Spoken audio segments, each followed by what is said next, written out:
I just signed up for Carry On Crafting Festival 2027 and I have no products or anything to show for it. Welcome to the Blanket Diaries Operation Oz, where me and my mum are designing a Wizard of Oz themed crochet blanket from scratch.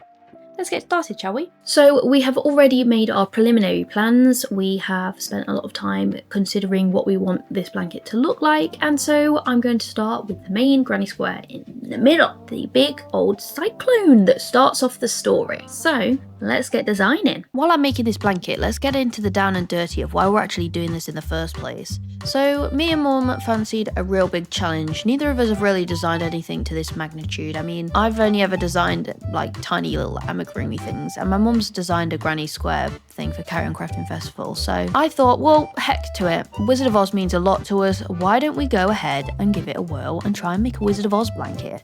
How hard can that be? Well, turns out pretty difficult. Firstly, you've got copyright issues to worry about, so we can't do it based on the movie, we've got to do it based on the book. I mean, don't get me wrong, that's fine, but that means we can't include the iconic ruby slippers, which is a bit of a letdown, but what can you do otherwise getting a licensing agreement, and Lord knows I ain't got the money for that. So based on the book it is, because it's copyright free and we won't get sued. And then you've got to worry about actually designing the blanket, and because we want this to be a pretty cool looking blanket, we can't actually do boring granny squares. I mean, come on. We're talking about me and my mum here, and we like to think big. Go big or go home is one of the biggest things in mine and my mum's way of thinking. So of course we are having 3D elements, we are having things based on the characters, we're doing this, we're doing that. And of course with all of this comes, how the heck does this come into fruition? How are we going to design this? How are we going to design that? So we've got a big thing on our head here, and as I'm trying to make it look like the cyclone, we've really got some figuring out to do, and despite the fact that it does look like a cyclone, I'm still not happy with it because